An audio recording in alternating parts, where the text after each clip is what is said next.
આશ્રમની જમીનો આપો, આવું બધું બધા જ હિમાલયમાં ભેગા થઈ ગયા મહાત્મા, કારણ કે શ્રદ્ધા ભેગી થઈ.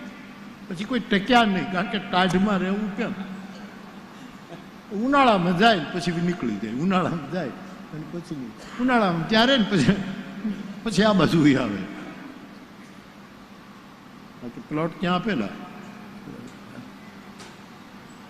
આપણે મંગલનાથ બાપુ હતા ને જુનાગઢમાં, એ સરપંચ હતા ભવનાથમાં. મંગલનાથ બાપુ પ્રજ્ઞચક્ષ બાપુ, હા ના બાઉ ફાટલ બાઉ, હા એની અમારી કથા રાખેલી મંગલનાથ બાપુ ત્યાં. અને પછી પોથી યાત્રામાં મારે જવું પડ્યું, એટલે મને કે બાપુ હાથી ઉપર બેસવાનું છે. કીધું બાપુ રહેવા દો ને હાથી ઉપર, મને બહુ એક તો શોભાયાત્રા. નહીં બાપુ નહીં, આ સાધુની કથા છે, તમારે પેલા શિવજીનું મંદિર છે જુનાગઢ, જ્યાંથી તળેટીમાં આપણે જઈ હાથી શણગારેલું, હું ની બાપુ બે હાથી ઉપર બેઠા, એના ફોટા છે. ત્યારે મેં સંકલ્પ કરેલો કે હાથી ઉપર બેઠા છીએ, હવે સમાજ ગધેડા ઉપર બેસાડે એના પહેલા આપણે જાતે ગધેડા ઉપર બેસી. આ વિનોદ નથી, ગંભીરતાથી મેં કરેલો, કારણ કે તું સમાજ છે, આજ હાથી ઉપર બેસાડે, કાલે એ બધા ભેગા થઈને બેઠ, એના કરતા આપણે ન બેસી જાય. અને કચ્છમાં ક્યાંક કથા હતી, ક્યાં હતી, કેરામાં કથા હતી. હું સાંજે ભિક્ષા લેવા માટે નીકળ્યો આકો સાથે. એમાં સારા મનોરથ કરીને ભગવાન પૂરા કરે. એમાં એક પ્રજાપતિ કુંભકાર માટી લઈ, મીઠું માટી કાંઈક હતું છાલકું નાખેલું, અને ગધેડા લઈ દીકરું. રસ્તો સુમસામ હતો. મેં ડ્રાઈવરને કીધું ગાડી ઊભી રાખ, મનોરથ પૂરો થાય છે, અહીંયા કોઈ જોતું નથી અને મારે આના ઉપર સવારી કરવી છે. મને કે બાપુ પણ આ તું રહેવા દે ને, મને શું કામ શિખામણ આપું.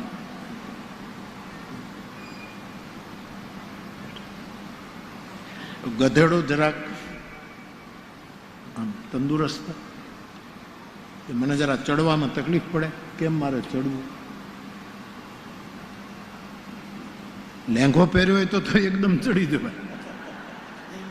જ્યારે શિક્ષક હતા જ્યારે લેંઘો પહેરતા એમાં તો વાંધો ન હોય, પણ હવે ધોતી પહેરી હોય ને એમાં બધું ચડવું જરા અઘરું પડે, પડી જઈએ આપણે, બીક લાગે આપણે.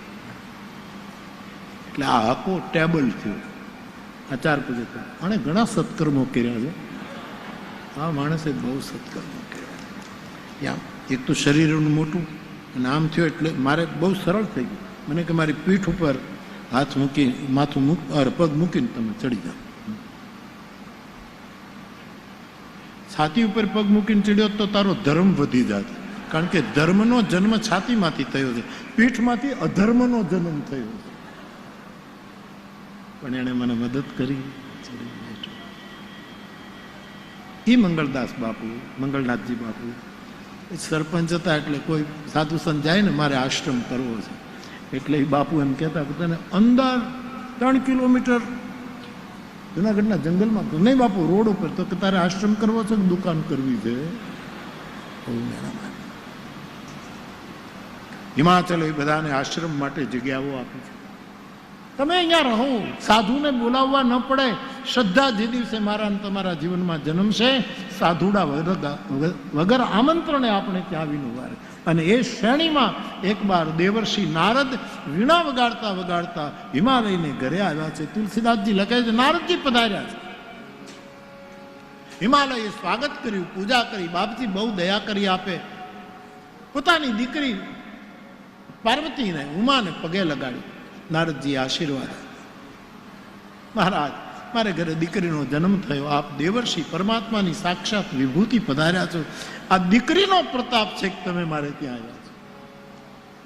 માટે દીકરી જન્મે ત્યારે આપણે બધા જ એનું બહુ ગૌરવ કરવું જોઈએ.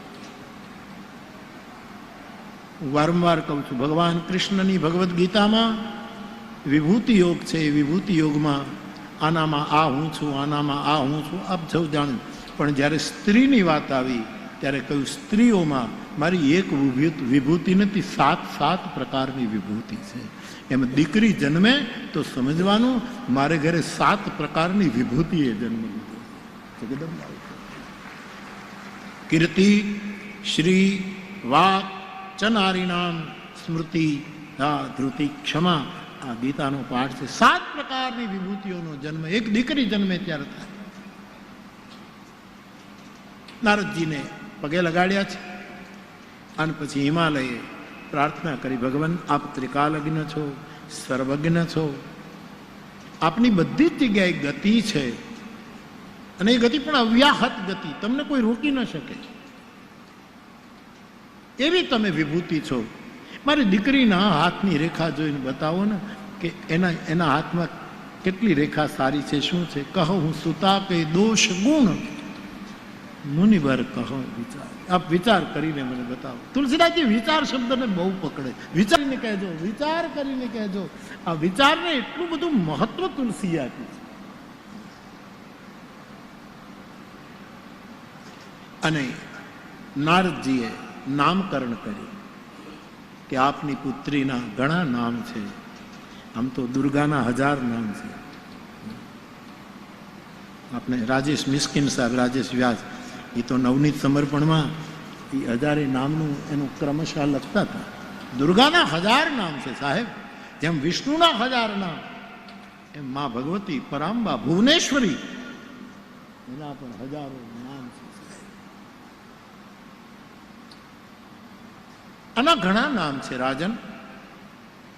ઉમા, અંબિકા, ભવાની, બધાનો એક જ અર્થ છે. પરંતુ શબ્દ જ્યારે ભિન્ન ભિન્ન આવે ત્યારે શબ્દ પોતાનો ઉજાસ લઈને આવે છે, પોતાનો વૈભવ લઈને આવે છે. દરેક શબ્દને પોતાની એક શ્રી હોય છે, એનું એક આભા મંડળ હોય છે. આ સંવાદ શબ્દને લીધે જ, યદ્યપિ મૌન સંવાદ શંકરાચાર્ય ભગવાને બતાવ્યો છે. હું કાલે અમે બેઠા હતા, કહેતું કે વિનોબાજીની પાસે આકાશવાણી વાળા એ વખતના જે રેકોર્ડિંગ થતું, ઓલું ડબલું લઈને આવે ને ઓલું જે રેકોર્ડિંગ કરતા એ લઈને આવ્યા અને વિનોબાજીને કીધું કે અમારે તમારું થોડુંક રેકોર્ડિંગ કરવું છે.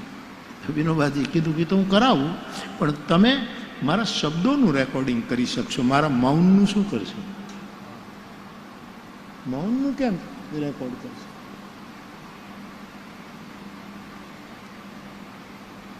મૌનનો અર્થ કોઈ દિવસ જડ ન કરવો. ઘણા માણસો મૌન એટલે પછી આમ તણાવમાં જ બેઠા હોય. મૌન રાખે એટલે જાણે આપણે કંઈ ગુના કર્યા એમ જ 24 કલાક આપણે કાઢવાના એની તણાવમાં, ટેન્શનમાં.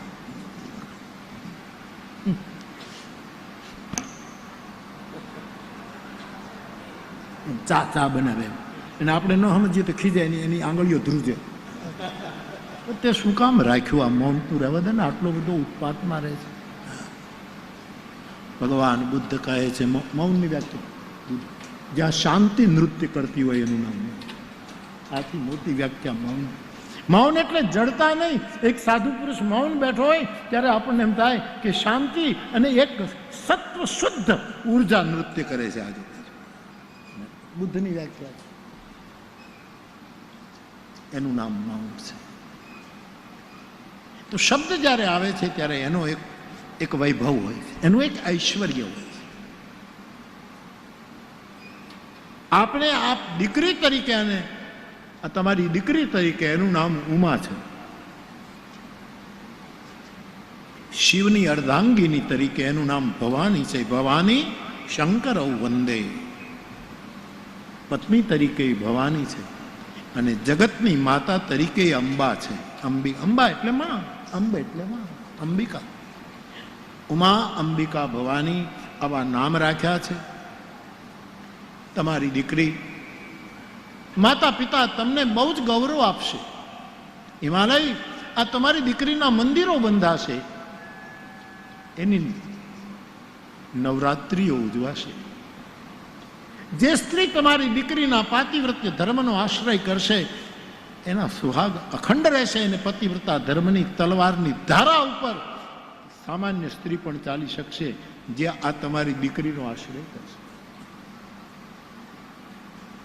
જગતમાં મંદિરો બંધાશે, ઝાલરું વાગશે, એની આરતી. આ તમારી દીકરીના બધા લક્ષણો છે. હિમાલય, તમારે રાજી થવા જેવું છે. તમારી દીકરીનું સૌભાગ્ય અખંડ રહેશે.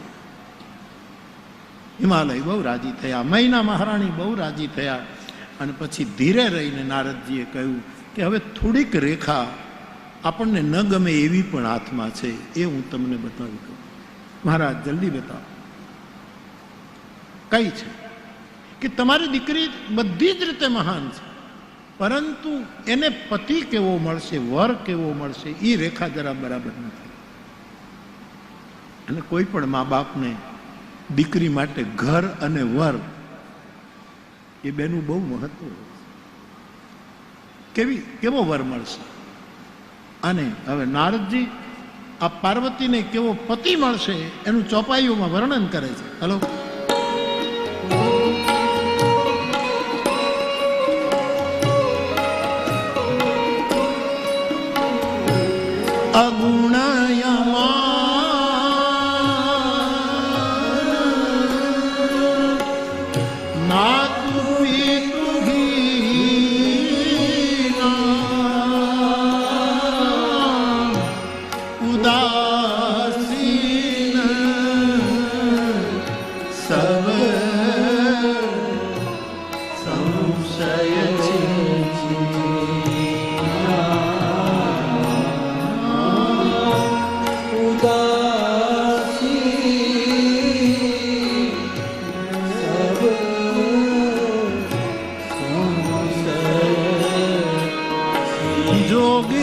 જટિલ યકામતન અને નગન યમંગલ ભેષ અસ સ્વામી એહી કર મિલહી પરિહસ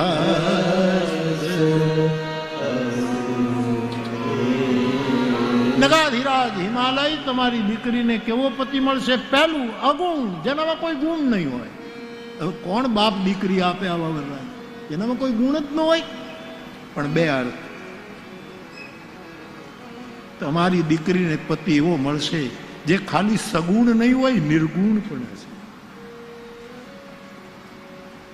નિરાકાર મંકાર મૂલ્યમ તુરિયમ ગિરા જ્ઞાન ગોતી, તે નિરાકાર નિર્ગુણ અને સગુણને પણ સંકેત. શિવ અગુણ છે, પણ જેટલા અહીંયા શિવજીના દોષ ગણાવ્યા છે, ભગવાન રામના જન્મનું નક્કી થયું ને આકાશવાણી થઈ કે હવે હું પ્રગટ થઈ, પછી બધા ભેગા થયા. બ્રહ્માજી કીધું બધા જ વાનર બની જાઓ, ભગવાન આવે એના પહેલા ધરતી ઉપર જતા રહો. અને જે બીજાને સલાહ આપે એને પહેલા કરવું જોઈએ. એટલે બ્રહ્માએ કીધું હું જામવંત બનીને જાઉં છું, આપણે બધા ભગવાનના પહેલા પહોંચી જઈએ.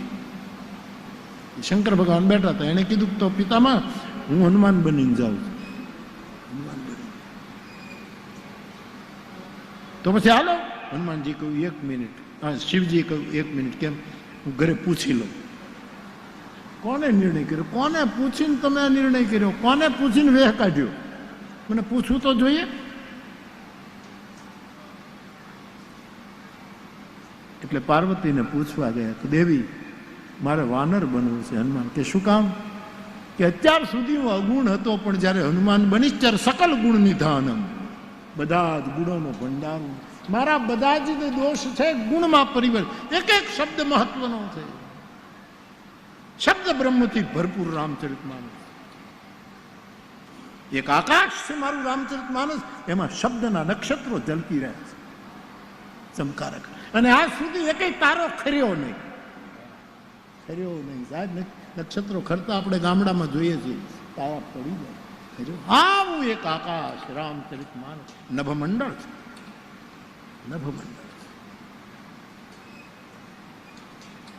તુલસીદાસજી તો પોતાના સાહિત્યમાં નભ વાટિકા કહે. આકાશ એક વાટિકા છે. અશોક વાટિકા તો હોય, પુષ્પ વાટિકા તો હોય, ગામડે ગામડે નાના નાના ઉદ્યાનો હોય, પણ તુલસી કહે નભ વાટિકા. નભ વાટિકા એની વિસ્તાર વ્યાપક, સીમામાં આબદ્ધ નહીં, અસીમ. અસીમ. અગુણ્યમાન માતુ પિતુ હીના. અત્યારે મને કોઈ માન નથી આપતું, કારણ કે હું સાપને રાખું, વીંછીને રાખું, આમ દિગંબર રહું, ભસ્મ ચોળા કરું. કોઈ મારું માન કોઈ નથી રાખતું. મને કોઈ બોલાવે નહીં. હું પરાણે જાઉં એક વાત જુદી છે, પણ મને કોઈ આંગણે આવવા ન દે. કોઈ માન નથી રાખતું. પણ જ્યારે હું હનુમાન બનીશ ને દેવી, ત્યારે તો નાળિયેર વધેરા છે, ત્યારે તો સિંદૂર ચડાવશે, ત્યારે તો લોકો સૂત્રો ચડાવશે, મારી માનતાઓ કરશે. હનુમાન ચાલીસાના પણ મને માન અગુણ અમાન માતુ પિતુ હીના ભવાની મને રજા આપો હનુમાન થવાની. અત્યારે માતા પિતા નથી શિવના રૂપમાં, પણ જ્યારે હું હનુમાન બનીશ ત્યારે રામ જેવો બાપ મળશે ને જાનકી જેવી મા મળશે. માતા રામો મત પિતા રામચંદ્ર, મહર્ષિ કૌશિક બોલ્યા છે. મારા એ મા બાપ મળશે. આ બધા જ દોષ મારા ગુણમાં પડશે. માતા રામો મત સખા પિતા રામચંદ્ર, સ્વામી રામો મત સખા રામચંદ્ર, સર્વસ્વમ મેં રામચંદ્ર, દયારુ નાન્યમ જાને નહીં. હું બીજા કોઈને ઓળખતો જ નથી. મારો બાપ રામ, મારી મા રામ, મારો ભાઈ રામ, મારો સ્વામી રામ, મારો સખો રામ. નાન્યમ જાને નૈવ જાને ન જાને. માતા રામો મત પિતા રામ, મને સીતારામ જેવા મા બાપ. અગુણ્યમાન માતુ પિતુહીના ઉદાસીન. શિવના રૂપમાં ઉદાસીન એટલે મારે દાંત કાઢવા હોય તોય ન કઢાય. ઉદાસીનમાં એવું આપણે હસવું હોય તો હસાય નહીં, તો એમ કે આ ઉદાસીન છે ને, ચૂપચાપ મોઢું ચડાવીને બેસી જ રહેવું પડે. નહીં, મારે હનુમાન બનીશ ત્યારે હું એવો ઉદાસીન નહીં રહે. મારી ઉદાસીનતા રામ નામનું કીર્તન હશે ત્યારે નર્તન કરતી હશે. એ હનુમાનના શરીરમાં મને ફાયદો થશે. અગુણ્યમાન માતુ પિતુહીના ઉદાસીન સબ સંશય ક્ષીણા. બધા જ સંશય ક્ષીણ. નારદે કહ્યું તમને એવો પતિ મળે. ત્યારે મારા બધા સંશયો બધા ક્ષીણ, પણ જ્યારે હનુમાન બનીને આવીશ ત્યારે એવું પાંડિત્ય લઈને આવીશ કે જેને જેને જગતમાં સંશય થયા છે બધાના સંશયોને મટાવી અને વિશ્વાસની સ્થાપના કરી દે. વાલ્મીકી રામાયણમાં જ્યારે પહેલી વાર હનુમાનજી મળે છે રામને, અને એ વખતે હનુમાનજી જે બ્રાહ્મણના રૂપમાં વાતો કરે, ભગવાન રામ આમ આમ જોઈ રહ્યા છે.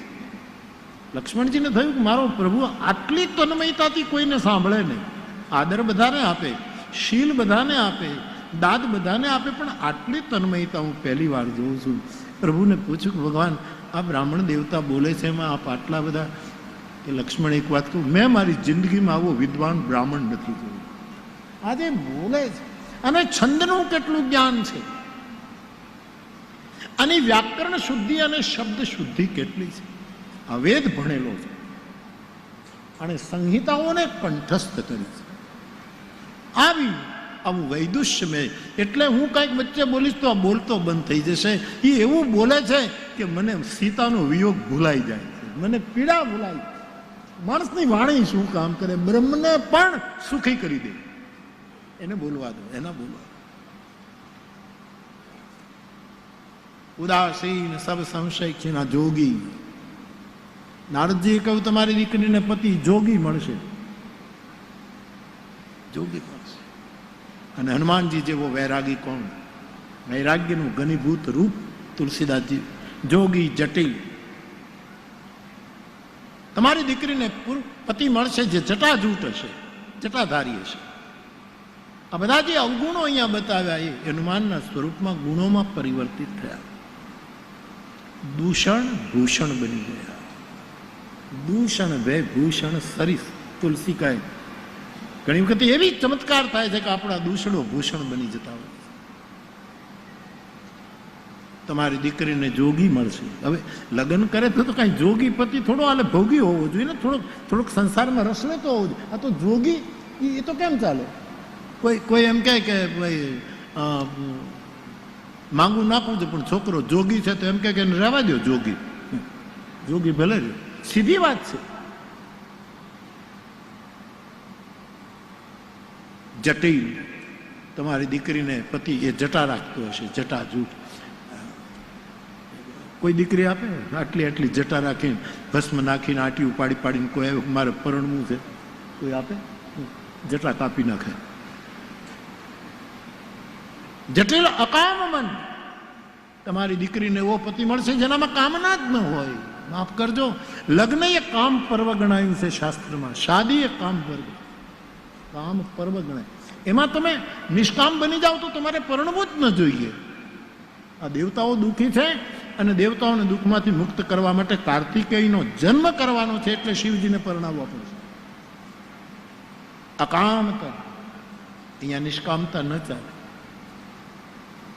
ભારતીય સભ્યતાએ બહુ જ બધી વસ્તુનો વિચાર કર્યો છે. યુગો પહેલા એટલું એડવાન્સ તત્વજ્ઞાન આપ્યું છે ભારતીય ઋષિઓ કે આજે બધું પ્રાસંગિક લાગે. જાનકી અને રામ પુષ્પ વાટિકામાં મળે એને શૃંગાર રસના સાહિત્યમાં પૂર્વ રાગ કહેવાય. અને જ્યાં સુધી પૂર્વ રાગ ન હોય ત્યાં સુધી લગ્નનો કોઈ અર્થ નથી. આ તો બધી એકેડેમિક ચર્ચા છે.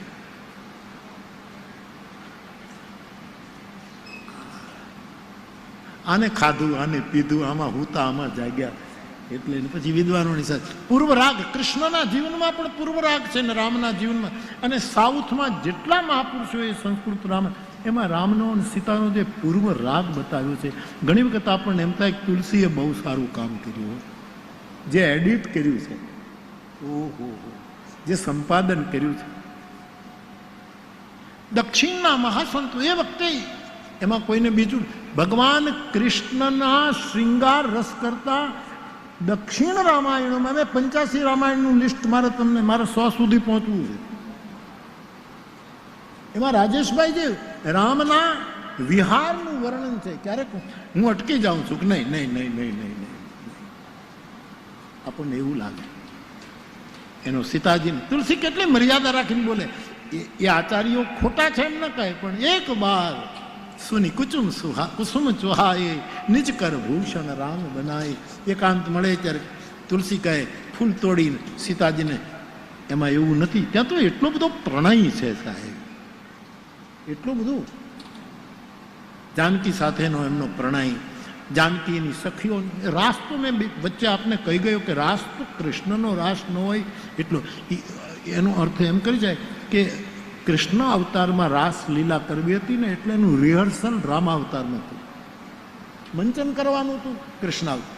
પણ તમે ક્યારેક વાંચજો સાહેબ, અથવા તો આપણે 5-7 જણા બેઠા હશું, એકાંત હશે ત્યારે, પણ એકાંત તો ક્યાંથી મળવાનું છે, એકલા પડશું ત્યારે વાતો. પણ 8-10 રામાયણોમાં સંસ્કૃતમાં જે પૂર્વ રાગ બતાવ્યો છે, સાહિત્યની આંખોથી જોઈએ ને તો આપણને આનંદ આવે કે વાહ ઋષિઓ જે કહેવું છે એટલું કેટલું આમ સ્પષ્ટ કહી જાય. સરયુને કિનારે એનું રમણ, ચિત્રકૂટમાં એનું રમણ. આ જગત તુલસીના કરજામાંથી મુક્ત નહીં.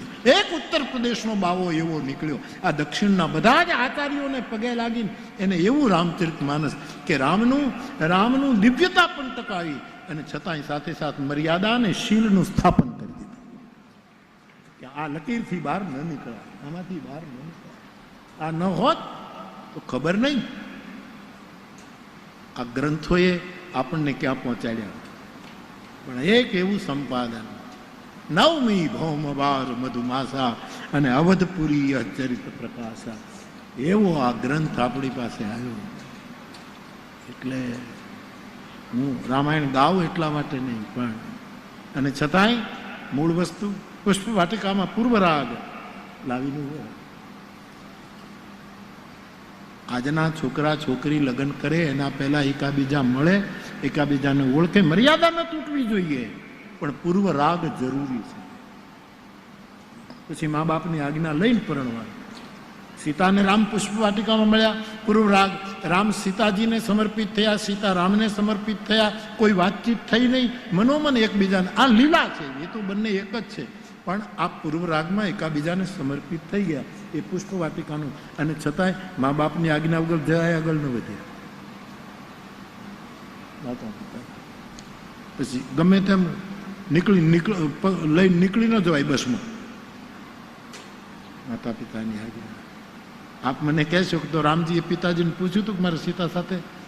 પિતાજીને નથી પૂછ્યું. પિતા અયોધ્યામાં છે ને રામ જનકપુરમાં છે, પૂર્વ રાગ ત્યાં થયો છે. પણ એણે વિશ્વામિત્રજીની સાથે વાત કરી. વિશ્વામિત્રને દશરથજીએ બાપનો દરજ્જો આપી દીધો કે તુમ પિતા, તુમ મુનિ પિતા આન, આજથી આના બાપ તમે છો. ને વિશ્વામિત્રની સંમતિથી પૂર્વ રાગનો રામ અનુરાગમાં પ્રવેશ કરે.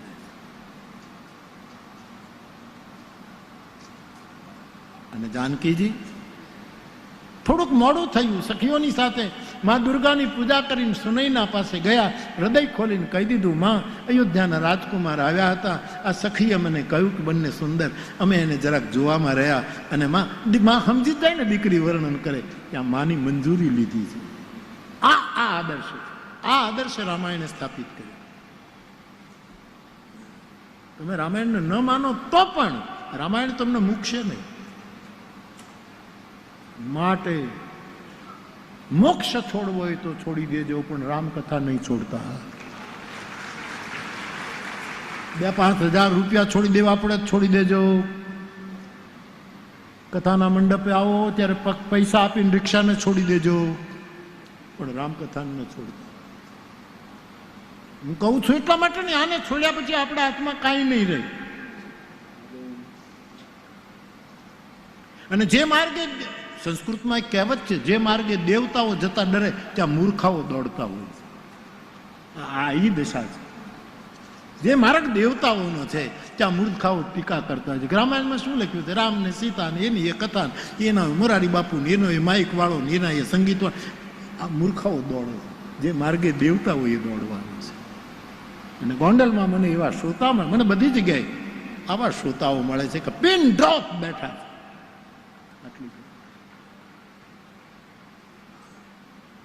રામકથા છે. અને અમે તો શું ગાઈ, અમારા ભાગે ગાવાનું આવ્યું એ અમારી પેઢીઓના, અમારી સમાધિઓના પુણ્ય છે. બાકી ગાય તો કોણે? ગાવત સંતત સંભવ અરુઘડ સંભવ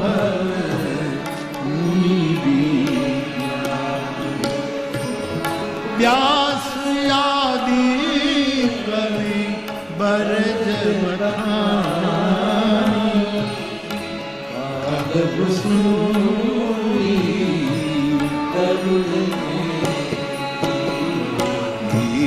આરતી શ્રી રામ કીર્તિ લલિત સિય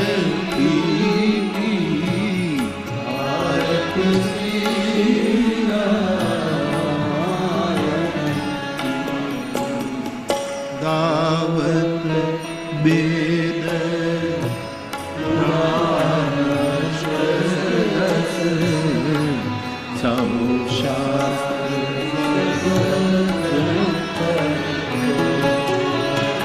પરોક્ષ અને અપરોક્ષ તલગાજરડાની ગણતરી પ્રમાણે ઘણું ગુપ્ત છે અને બહાર પાડવું પડે. કુલ 108 લોકોએ આરતી ઉતારી છે. 33 દેવતાઓએ ઉતારી. 33 કરોડ ના પણ 33 ગણો.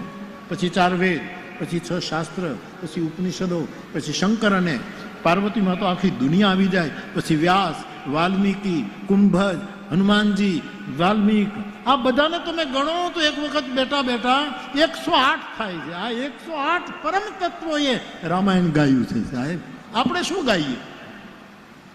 આપણને તો આ ગાવાનો મોકો મળ્યો સાહેબ, એટલે લહેર કરી. 24 કલાકનો એક જ કાર્યક્રમ રાખજો. પ્રસન્ન રહેવું, મોઢું ચડાવીને ઘરમાં ન બેસવું. ગરમીમાં હોય તો ઋતુની, મોસમની ગરમી રાખવી, મગજમાં ન રાખવી. આમ તો શું છે કે મગજ, આપણે ત્યાં આયુર્વેદના ડૉક્ટરો શું કહે, આયુર્વેદ આવું કે તમારે મગજ શાંત રાખવું અને હૃદયને ગરમ રાખવું. એ ધડકતું રહે એમાં જ જીવાય. આ એમ કે ના મારે થોડોક આરામ કરવો છે તો હૃદયને ગરમ રાખવું અને મગજને શાંત રાખવું. આપણે ઉલટું કર્યું, મગજને ગરમ રાખ્યું અને હૃદયને હાવ ધબકારા બેહતા જાય છે. ઉલટું જીવન જીવીએ છીએ. વૈદિક સંહિતાકારો ના પાડે છે કે તમારે હવે કરવું છે. કોઈ મારી વાત નથી, ચરકાદી સંહિતજ્ઞ આ વાત મૂકે. ત્યાં તમારે સંહિતા, ચરક સંહિતા આદિ તો એમ કે તમારે પાણી એ ચાવી ચાવીને પીવું, સીધું પી ન જવું. હવે આપણે આ નથી ફાવતું, વાત સાચી છે. પાણીને ચગળી ચગળી